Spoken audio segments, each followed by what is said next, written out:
Dhe ja ku jemi bashkë dashur miq në rubrikën e parë, unë paralajmërova që gjatë këtyre 2 orëve sa do jemi bashkë kemi materiale të shumta, të ftuar të ndryshëm, të tjera ngjarje të rëndësishme, informata që sjellim edhe nga terreni. Si çdo herë, familja jonë dhe stafi familja jonë janë aty për të përgjigjur të gjitha halleve dhe shqetësimeve tuaja, sidomos kur e dim që është një ndër emisionet e vetme edukative.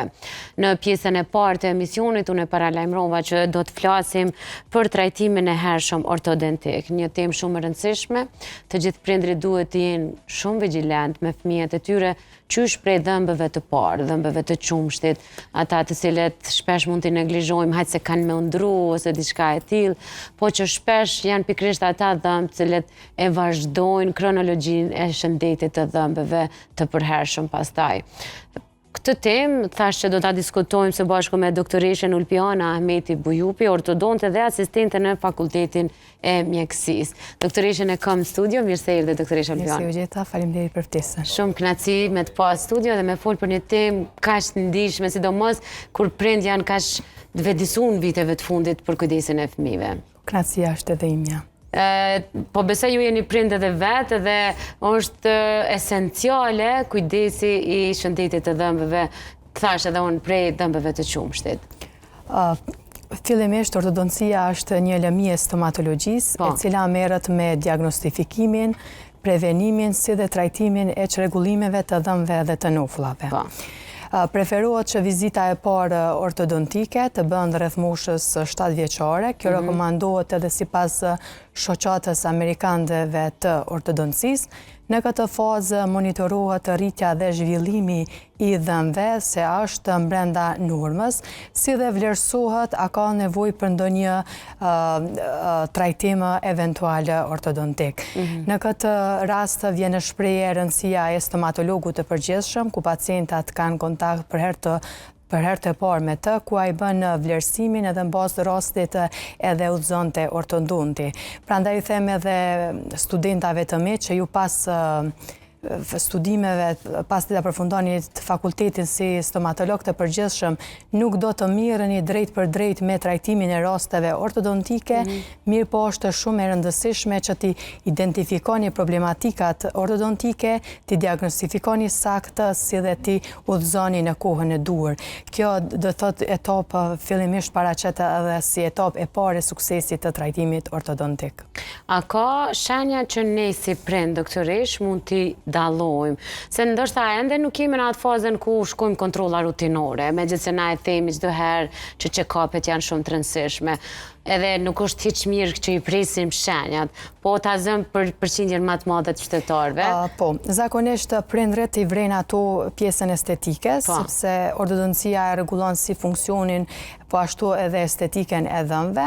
Ekzistojnë raste të cila për shembull nëse vreni një vest të keq të fëmijë që prolongon për një kohë të gjatë, siç është thithja e gishtit, e gjuhës, faqeve, gjasandeve të ndryshme, pastaj përdorimi i zgjatur i biberonit, pastaj frymarrja orale, të gjitha janë këto problematika të cilat menjëherë duhet të lajmërohet te specialisti i ortodoncisë. Pastaj rastet kur vrejmë kafshime të kryqëzuara, kjo i referohet rasteve tash normalisht dhëmbët e sipër i mbulojmë dhëmbët e poshtëm, ndërsa në rastet ku një dhëmb ose disa dhëmbë të poshtëm i mbulojnë të sipërmit, atëherë këtu kemi të bëjmë me një çrregullim të kafshimit të kafshim të kryqëzuar. Ky është një rast i cili duhet të trajtohet menjëherë sapo vrehet, sepse nga një problem i cili është ndoshta vetëm dental shkakton një çrregullim të rëndë skeletik. Pastaj të gjitha rastet ku vrejmë që dhëmbët e sipër i mbulojnë dhëmbët e poshtëm afërsisht deri në 4 mm. Mirë po nëse hasim prindrit që vrejnë që dhëmbët kontaktojnë me indet e buta, shkaktojnë trauma, atëherë të gjitha janë këto raste që duhet menjëherë të kontrollohet mjeku specialisti i ortodoncisë. Pastaj rastet e kafshimit të hapur, këto janë raste kur fëmia e mbyll gojën, mirë po nuk arrin në një kontakt në mes të dhëmbëve të sipërm dhe të poshtëm.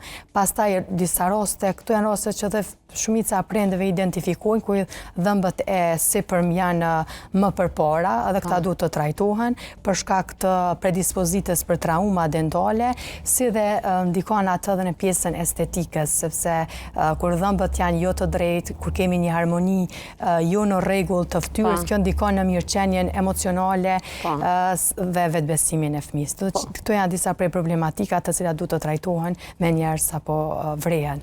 Pastaj kemi edhe çrregullime tjera, siç janë rastet e një rritje dhe zhvillim i pabalancuar të nuflës së sipërme dhe të poshtme.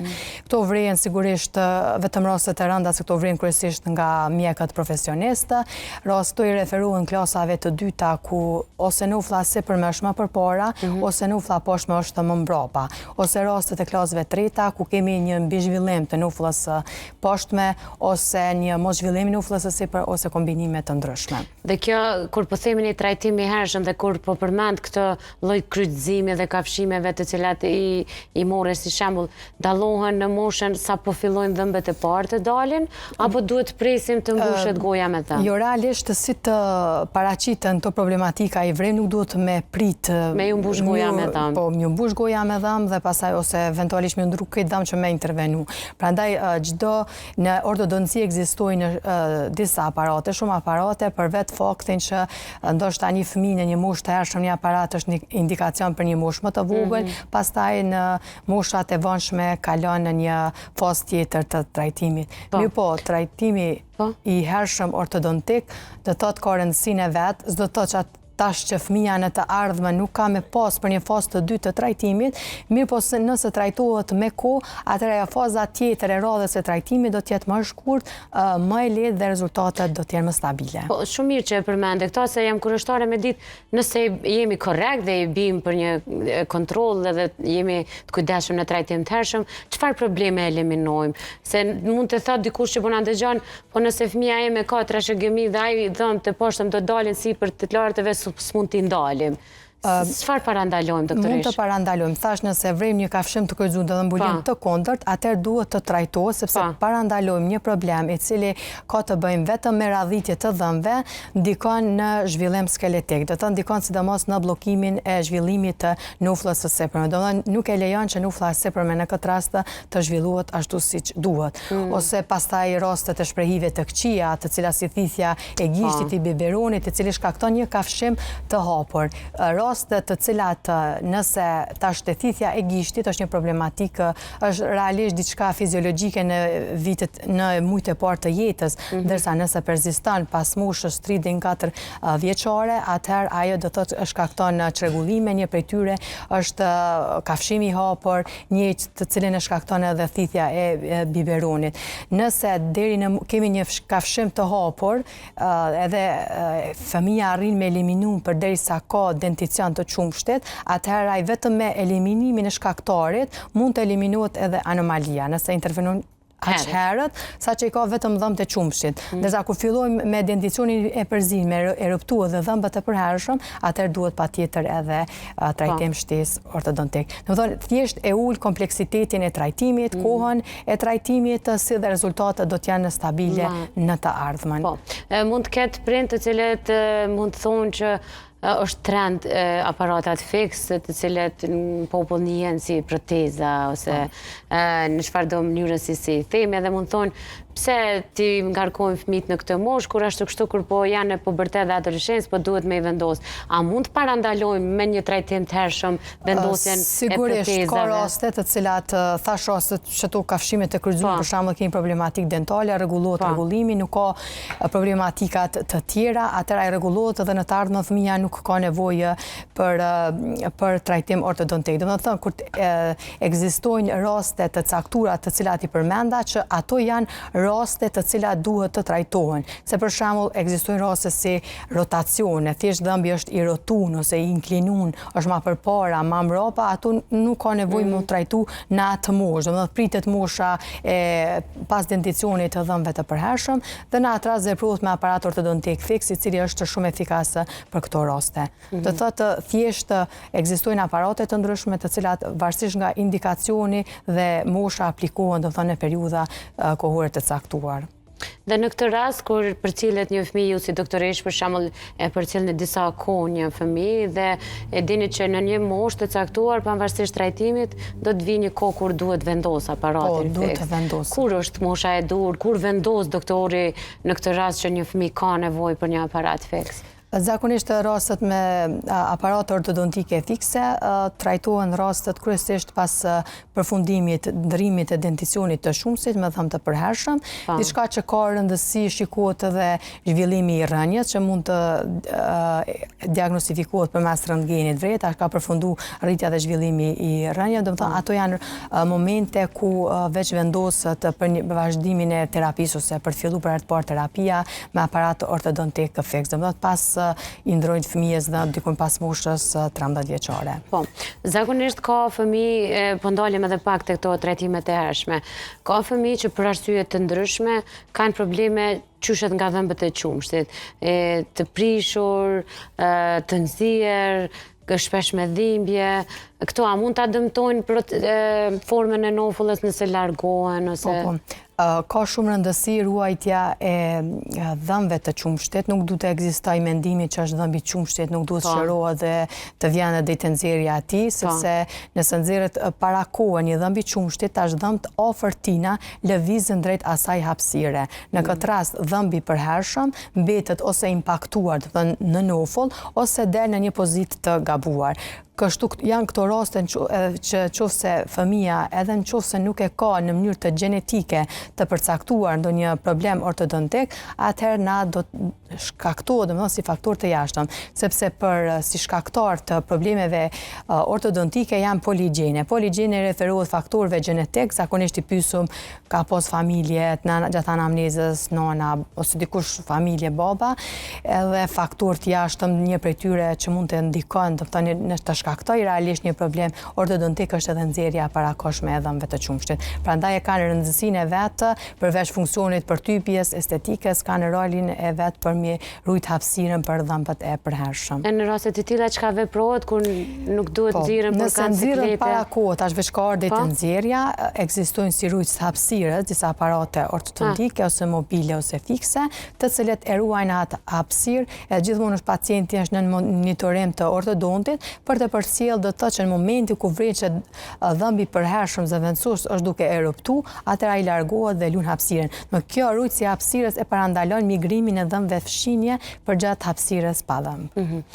Në ndërkohë, jo çdo herë është kjo estetike, është shumë shëndetësore. Ka raste kur nuk është puna vetëm te pamja, është puna edhe të vështirësitë në frymarrje, të vështirësitë në të gëlltitur, në të përtypur e të tjera probleme. Po, se do thotë ekzistojnë shumë funksione të cilat të gjitha funksionet orale, frymarrja, të folurit, përtypja, gjithë ndikojnë, domethënë janë pjesë përbërëse dhëmb ndikojnë, domethënë gjitha këto funksione që përmendet frymarrja orale, është shumë e rëndësishme fillimisht çdo pacient ortodontik, ortodonti konstaton fëmia ka një frymarrje normale përmes hundës apo për frymarrje jo të rregullt përmes gojës. Të gjitha rastet të cilat konstatojmë se fëmia nuk ka një frymarrje të rregullt, atëherë udhëzohet te mjeku specialist i otorinolaringologu, ku ai shet pse shkakun e frymarrjes orale, a ka të bëjë me ndonjë rrugë të frymarrjes, ndonjë problematik të rrugëve të frymarrjes, apo thjesht ndodh disa raste i cili vetëm është ves i pacientit. Atëherë nëse është vetëm ves, atëherë mund të trajtohet, ekzistojnë disa aparate të thjeshta, interceptive, të cilat do thotë rregullohet kjo frymarrja orale si ves. Nëse është ka të bëjë me problematikat respiratore, sigurisht largohet shkaktari. Kur rëndësia e frymarrjes përveç tjera aspekteve tjera shëndetësore ka rëndësi sepse në kushte normale pozita e gjuhës është në qiellës. Sepse zhvillimi i nofullës së sipërme mundësohet nga ekuilibri në mes të muskujve të jashtëm, të faqës dhe buzëve, dhe nga muskuji i brendshëm në këtë rast të gjuha. Në rastet e frymarrjes orale, gjuhën e keni të pozicionuar në dyshemet të gojës. Dhe në këtë rast vjen në shprehje vetëm veprimi i jashtëm, i muskujve të jashtëm dhe nuk ka kundër efekt nga veprimi i gjuhës dhe si rezultat i kësaj nufla e sipërme është e ngushtë, e pa zhvilluar, mund të shfaqet kafshimi i kryqëzuar, pastaj këta fëmijë mbajnë gojën hapur dhe si rezultat i kësaj nufla poshtme rrotohet poshtë dhe mbrapa, kanë fytyrë më të zgjatur, profile konvekse, do të gjitha janë këto problematika të cilat duhet të trajtohet sepse ndikojnë negativisht në rritjen dhe zhvillimin e nuflës. Në këtë pjesë a hyn edhe dëmtimet spontane, si me thonë rrëzimi dhe thyrja e dhëmbit? EC ka një rast që kur dhëmbët e sipër janë më përpara, atëherë duhet të trajtohen, se kanë predispozita, ata janë më të qitur jashtë, kanë predispozita të lëndohen për trauma dentale. Për çfarë arsye do të trajtohen? Rastet kur dëmtimet, ato është pjesa e konservative që mirë, domethënë pjesa e estetikës, është në atë formë të trajtohen. Ajo çka së fundmi është, nuk e dia, është moda, është e nevojshme, apo është luks, po ka lloje të ndryshme të aparateve, a ka rëndësi çfarë aparati vendosim për rezultat më të suksesshëm, apo varet krejt prej dëshirës? Ekzistojnë disa lloje të aparateve ortodontike, mobile, fikse dhe këto më inovative aparatet transparente. Thjesht duhet me gjetë një indikacion të caktuar so që njëra ose i bën konkurrencë tjetrit. Zakonisht aparatet ortodontike transparente preferohen në rast ende janë aparate në volime sipër, po kryesisht për momenti përdoren për shkaqe estetike, ku kemi të bëjmë me radhitin e dhëmbëve dhe të rastet e lehta dhe mesatare. Ka të bëjmë me rezultatin kjo, domethënë. Ndërsa rastet më komplekse ende do të trajtohen me aparate ortodontike fikse, ku ato janë më në kontroll nga mjeku, pasi që ortodonti i vendos dhe i largon ato, përderisa aparatet ortodontike transparente duhet pacienti i vendos dhe i largon. Ato duhet për me pas një sukses ortodontik, duhet të mbahen tërkohën gjithë ditën, për vetëm në momentet kur pacienti ushqehet. Këto i kanë përparësitë e veta realisht sa i përket higjienës orale, se janë më lehtë me mbajt higjiena orale se sa aparatet ortodontike fikse, sepse gjatë aparateve ortodontike fikse duhet të kushtohet rëndësi higjienës orale edhe më shumë, për shkak që vetë ato pjesë përbërëse që janë briketa, tela dhe aksesorë ndryshëm që përdoren si pjesë përbërëse të aparatit ortodontik fiks, e bëjnë që ushqimi të ngjitet si dhe pllaku dental. Prandaj duhet t'i kushtohet rëndësi higjiena orale që dhëmbët të pastrohen pas çdo vakti ushqimor. Cilat janë gabimet më të zakonshme që i bëjnë këta pacientë gjatë mirëmbajtjes së aparateve? Gjatë mirëmbajtjes gabimet shpesh lidhet me higjienën e gojës, domethënë nuk i pastrojnë dhëmbët pas çdo ideale, thash është paktën 2 herë në ditë, 2-3 herë në ditë, mirë po ideale pas çdo vakti ushqimor. Ideale, pastaj ti pastrojnë, fatmirësisht është në treg ekzistojnë brusha të cilat janë engas për rastet e trajtimeve ortodontike, ku futen në mes pjesëve të aparatit duke ja letu pacientit mbajtjen e higjienës orale. Pastaj gabime tjera që bëjnë, nuk duhet të përdorin ushqime të forta, të ngjitshme, se bëjnë që briketat të shkëputen, të dëmtohet harku dental. Pastaj një rëndësi shumë të madhe ka që t'i përcjellë rekomandimet e mjekut që të vjen kontrolla ortodontike çdo 4 deri në 5 javë. Këto janë do të thotë ato shumë të rëndësishme që duhet mirë respektuar secili pacient gjatë trajtimit ortodontik. Nëse nuk pastrohen mirë ose nëse nuk mirëmbahen këshillave, a mund të kenë vetëm probleme ta zë me një pezmatim të mishrave të dhëmbëve ose diçka tjetër, apo ka dhe rrezik tjetër? Realisht higjiena orale është thelbësore, edhe në çdo një pacient nuk ka trajtim ortodontik për shëndetin oral. Mirë, po veçanërisht duhet t'i kushtojmë rëndësi gjatë trajtimit ortodontik. Nëse nuk realizohet higjiena orale, atëherë vjen deri tek shfaqja si quhen njollat e bardha apo white spot, që janë një ndër shenjat e para të kariesit, pastaj inflamacioni i mishit të dhëmbëve dhe në stadët më të avancuar mund të shkatrohen edhe pjesë tjera të aparatit mbështetës të dhëmbit. pacientit. Si rregull i protokollit ortodontik është që para se të fillohet me terapi ortodontike, duhet të sanohen të gjithë dhëmbët, të trajtohen, si dhe të bëhet largimi i depozitimeve të buta dhe të forta, pastaj të fillohet do të thotë trajtimi ortodontik. Sigurisht në raste nuk janë të shpeshta, fatmirësisht, por nëse konstatohet që pacienti nuk e mban higjienën, atëherë detyrohemi dhe me ia largu aparatin ortodontik fiks, sepse nuk ka kuptim me drejtu një dhëmb i cili ndoshta në të ardhmen kemi me humb për shkak që pacienti për shkak kariesit ose për shkak të inflamimit të gingivave ka ardhur deri te humbja e tij. Doktoresh, janë produkte specifike këto që duhet me mirëmbajt, apo janë të zakonshme pas të dhëmbëve brush? Jo, realisht ajo higjiena normale është bazike gjithmonë. Unë një pjesë të hulumtimit tim të doktoraturës e kam për masat preventive të pacientët të trajtuar me aparate ortodontike fikse, ku ekzistojnë tashmë evidenca shkencore që pacientët të cilët krahas higjienës normale të gojës kanë përdorur edhe preparate preventive me përmbajtje flori, siç është shpërlarësit, pastaj edhe preparate tjera me përmbajtje flori që aplikohen te stomatologu, kanë treguar domethënë rezultate më të vogla. E kanë ulat incidencën e paraqitjes së kariesit dhe të inflamacionit të gingives.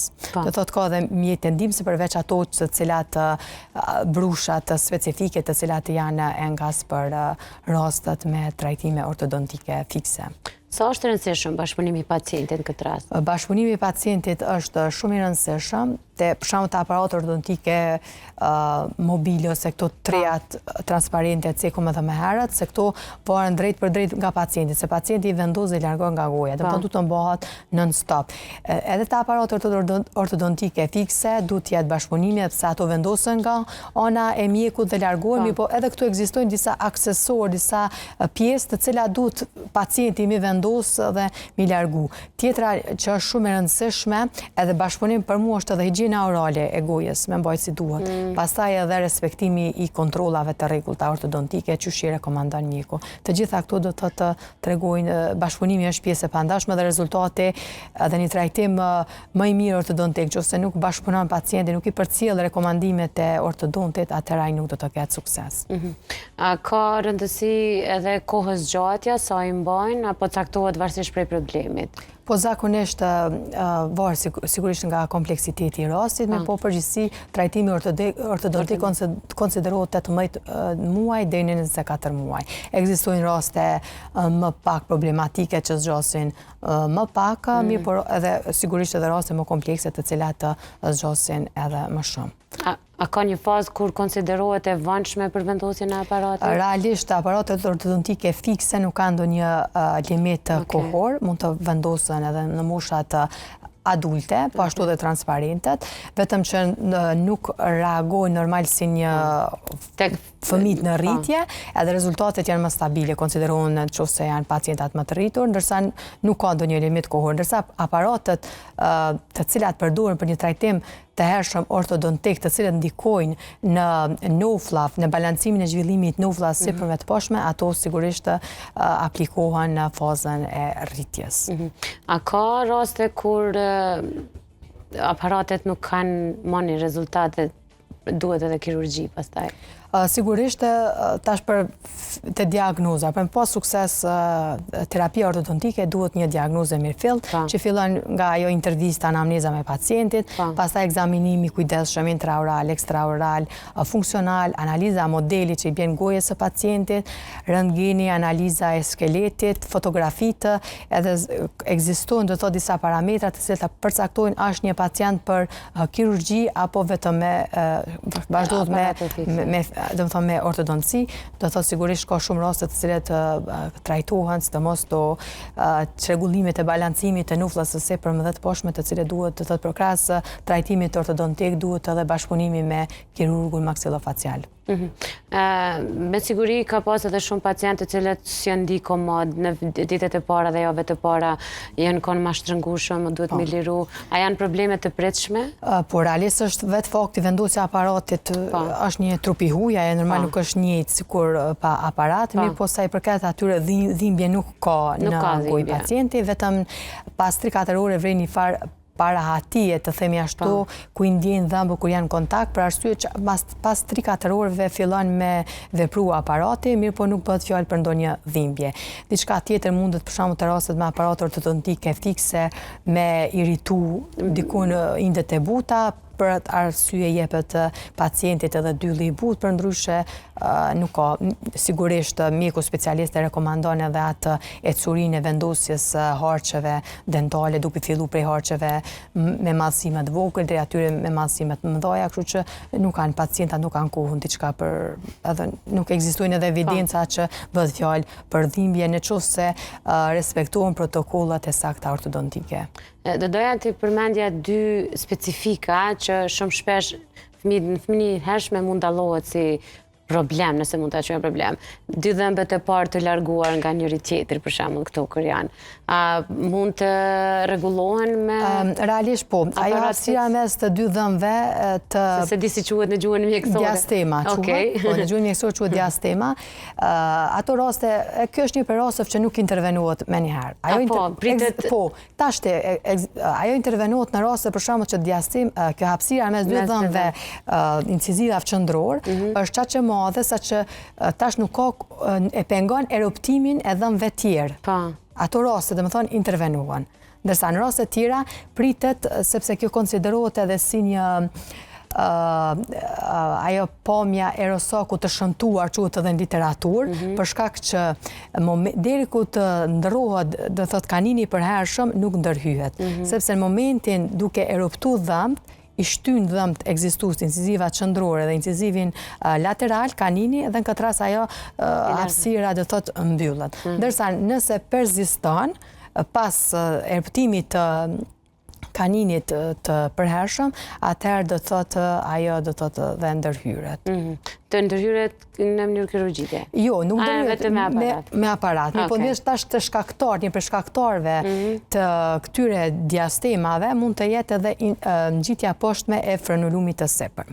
Mirë po nuk konsiderohet që me intervenu në mënyrë kirurgjike para se si jetë parandalus që para intervenimit ortodontik. Fillimisht të trajtohet, të mbyllet hapësira, pastaj më shumë si fazë retencionit të kryhet ndërhyrja, sepse konsiderohet indi fibrotek pas frenektomisë, është më shumë i bën rezistencë terapisë ortodontike se veç hapësira, do thotë ngjitja poshtme e frenulumit. Do thotë duhet pritet vetëm në raste tash të caktuar një për rasteve që e pengon eruptimin, janë shtyr çaq shumë dhëmbët inciziva qendror, saqë e pengon eruptimin e dhëmbëve të incizivave lateral.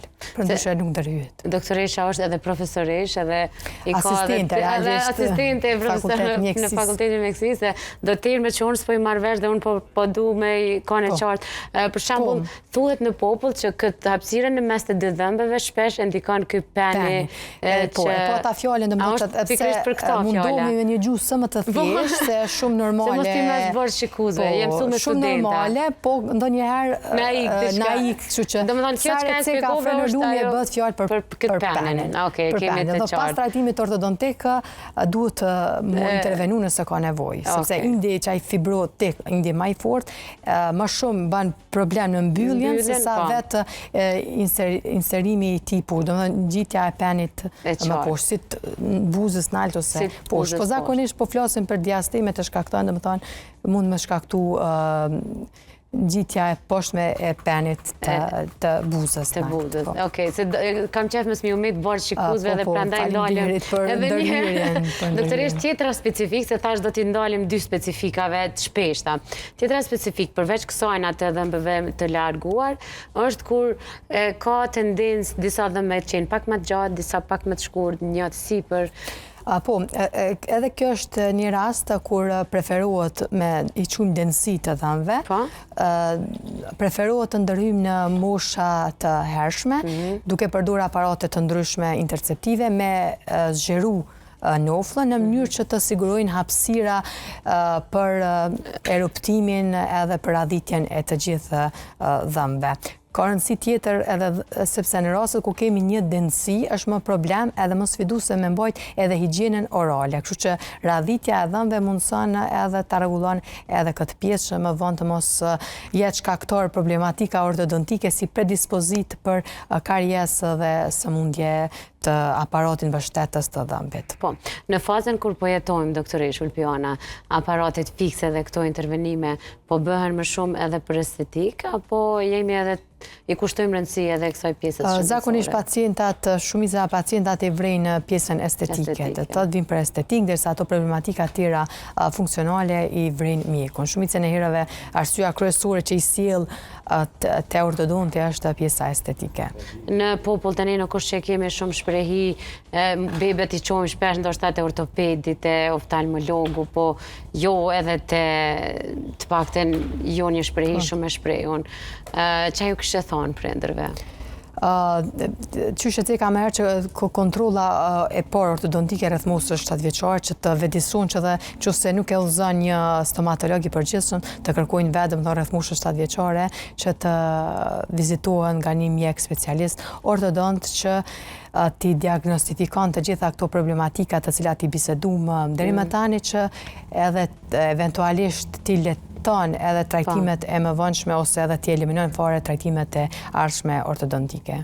Po, zakonisht trajtimet ortodontike janë të ndryshme, përveç kësaj të hershme të fëmija që le të përmenem, është shumë e rëndësishme me përmend që ushqimi është shumë i rëndësishëm në fazën edhe të trajtimit, po edhe të shëndetit të tëne. Po, normalisht që armiku i shëndetit të dhëmbëve është ushqimet tepërta me karbohidrate, me pije të gazuara, për shkak që ato ndikojnë domethënë shfaqjen e drejt për drejt të kariesit, pastaj e cekom sa i përket ushqimeve që duhet të eliminohen ushqimet shumë të forta dhe ushqimet e ngjitshme nuk preferohen të thotë gjatë trajtimit ortodontik për shkak që edhe ka predispozita më shumë me ngjit vet aparati, mirë po tjetra do thotë edhe bën dëmtimin e briketave, i largon, i shkëput prej dhëmbëve dhe mund t'i dëmton edhe harçet dentale. Kështu që duhet të kenë kujdes. Edhe ushqimi i fortë, po flas jo i butë, i përpunun.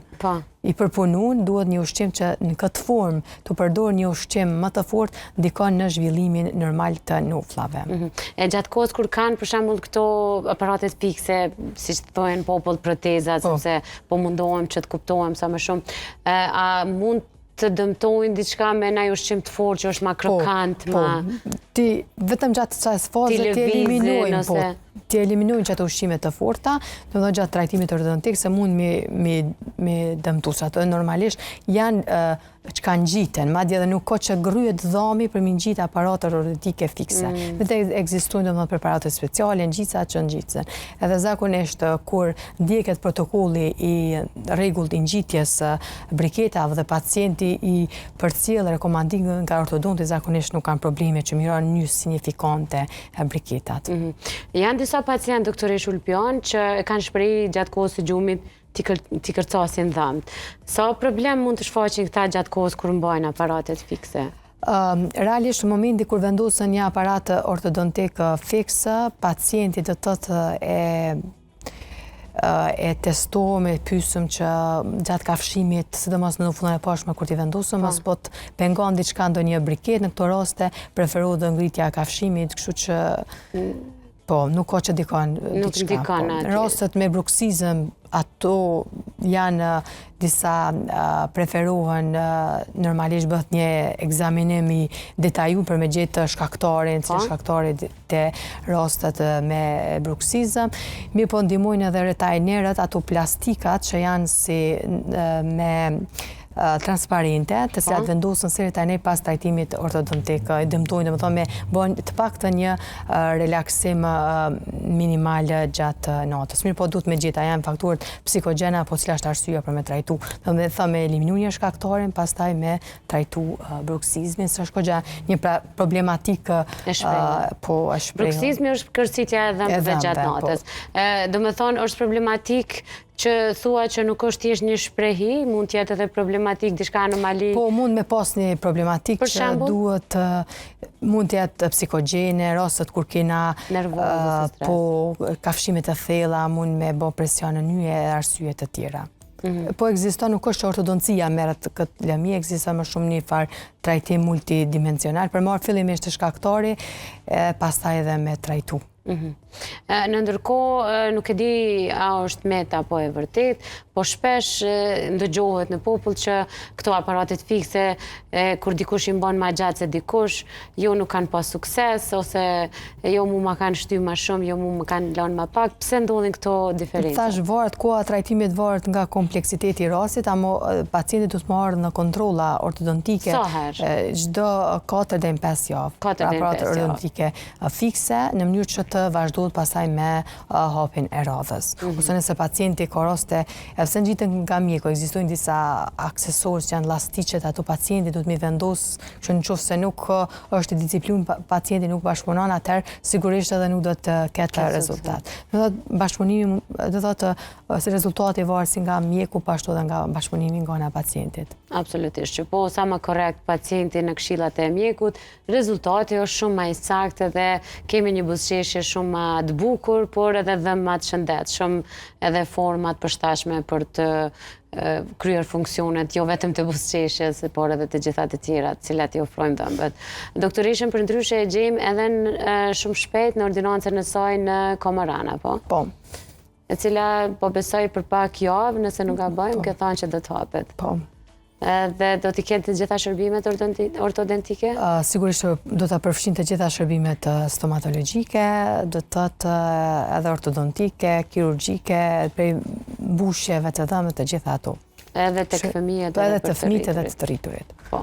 Dhe po besoj që shërbime këto të cilat janë nevojshme, unë jam shumë e lumtur që po jetojmë në një fazë ku prindrit janë shumë vigjilent në shëndetin oral të fëmijëve, jo që prindrit tanë s'kanë qenë, po ndoshta pak më shtruar e kemi marrë si problematik. E vërtet është rritur për të mirë fatmirësisht vedia e prindërve për shëndetin e dhëmbëve dhe të gojës. Dhe ajo çka e leton shumë është që vajzat dhe djemtë të ri po dojnë, e vërtet, si trend me vendos briket.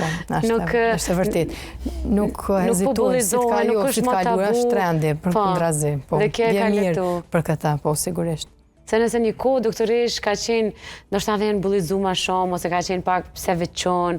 Tash, unë e di, djali jem, nëse po më pyet kur t'i bëj kaq vjet, a kime mi vendos, se po kam qef, dhe me thonë është diçka që po e kërkon edhe ajo viralja, trendi. A ka raste kur nuk ka shumë problem, fëmia, për shembull, po ti mund t'i thuash, po s'është problem shumë i madh, mund të edhe mos i vendosësh, po ata insistojnë prind me vendos protezën. Po, ekzistojnë raste. Këto raste do të thonë që fëmia, nëse ka shumë problematika vetëm me radhitjet e lehtë, këto janë raste që zakonisht udhëzoj veç me aparate ortodontike transparente, do të thotë që zakonisht shkoj me këto raste, dhe më kut janë veç pak. Kështu që dhe mosha e dur, 12 apo 14? Ma shumë se do njerë mund të kemi edhe denticion të vanshme. I rëndësishme është eruptimi të gjithë dhëmbëve, do të thotë eruptimi i dhëmbëve të përhershëm, si dhe zhvillimi i rënjeve. Mi po ekzistojnë edhe më herët, për shembull, ndonjë dhëmbë mbetet impaktuar në nofull, edhe shumë që ai nuk mundet me umoradhit pa një ndërhyrje ortodontike fikse me ngri, kështu që edhe këto varet gjithmonë nga rasti.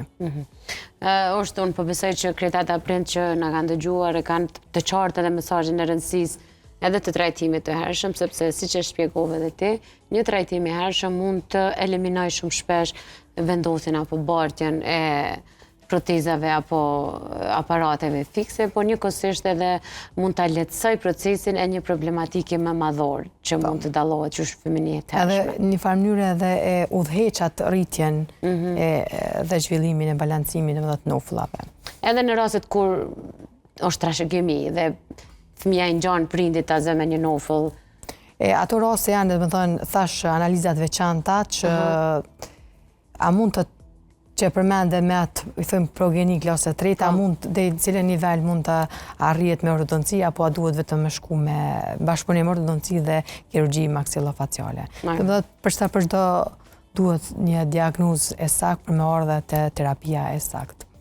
Po dal veç pak prej kësaj temës, jena dhe në fond të bisedës edhe është një shqetësim shumë i madh i prindërve kur fëmijët e tyre ka nevojë për intervenime të ndryshme, sidomos kirurgjike të dhëmbët edhe kur fëmijët janë të vegjël, është më praktike të vendosen në gjumë, apo nëse veç fëmija, sigurisht është ajo me bindë fëmin që me bashkëpunu, i shkon metodë më ideale, mirë po raste të cilat fëmija nuk bashkëpunon, atëherë dhe ajo është zgjidhje, do të thotë përmes anestezionit, dhe më thonë, edhe është zgjidhje.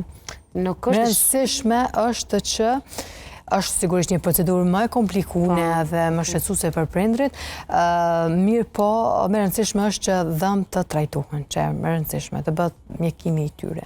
Po nuk ka kundërefekte diçka kjo anestezioni? Përderisa ajo aplikohet sa kohë, ajo konsiderohet si diçka, do të thotë që është ka indikacion. Po, përdoret në gjithë botën, në gjithë botën, tash ka me vite. Te na, kështu që ajo përderisa ka indikacione, preferohet. Se sidomos kur janë fëmijë të vegjël edhe është pak më vështirë me bashkëpunu qës traumat e të tjerat.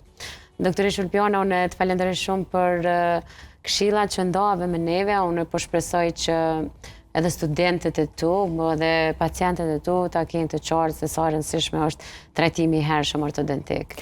Faleminderit shumë për ftesën, kënaqësia ishte imja. Faleminderit shumë. Dashur miq, kemi qenë kështu së bashku me doktoreshen Ulpiana Ahmeti Bujupi, ortodonte, me cilën kemi folur për trajtimin e hershëm ortodontik. E thamë edhe një herë, në mënyrë pak më të shkurtë, siç e shpjegoi edhe doktoresha, duhet i përcjellin fëmijët qysh në dhëmbët e parë të qumshtit. Është shumë e rëndësishme që shëndeti dhe higjiena e dhëmbëve, qoftë edhe vetëm një dhëmbë në gojën e fëmijës tuaj, të jetë i plot, të mësohet shprehja e të pastruarit të dhëmbëve mëngjes mbrëmje, të krijohet një rutinë e pastrimit të dhëmbëve, qoftë edhe me një dhëmbë, po e ripërsëris, sepse aty fillon shprehja, aty fillon rutina dhe aty fillon shëndeti i dhëmbëve të ardhshëm. Dhëmbët e qumshtit janë pikërisht dhëmbët që cilët na i përgatisin për dhëmbët e përhershëm. Kur nuk duhet me u bazu që dhëmbët e qumshtit do bien dhe do dalin të përhershmet dhe pastaj do kujdesemi për ta, gjithmonë duhet të jemi vigjilent se ata janë rruga ma e mirë se si duhet të kujdesime në mënyrë që të kemi dhëmbë të shëndetshëm dhe tek ata të përhershmet. Në ndërkohë, e kuptuat edhe rolin e trajtimit të hershëm ortodontik. Për detaje tjera normalisht mund t'i drejtohen edhe vetë doktoreshës në rrjetet sociale. Në ndërkohë tash është koha të shkojmë në një material tjetër, së bashku do ikim tek Klinika Gjermane e Syve, atje ku doktor Valbona Jazaj na shpjegon më në detaje rëndësinë e kontrollave dhe trajtimeve të ndryshme tek pacientët me diabet, ku e dim, e kemi diskutuar shumë shpesh brenda emisionit Familja Jonë që diabeti, një ndër organe që ata kanë shpesh dhe fuqishëm janë syt. Ka shumë raste kur pacientët me diabet nga një moskujdes mund edhe të verbërohen. Madje është si një smundje e heshtur. Shpesh mund të thot pacienti unë nuk kam problem dhe shoh mirë dhe brenda ditës ta humb të pamërin komplet. Dhe krejt kjo është nëse nuk bëjmë kontrolla rutinore të syve. Dhe pastaj kthehemi në studio me materiale tjera.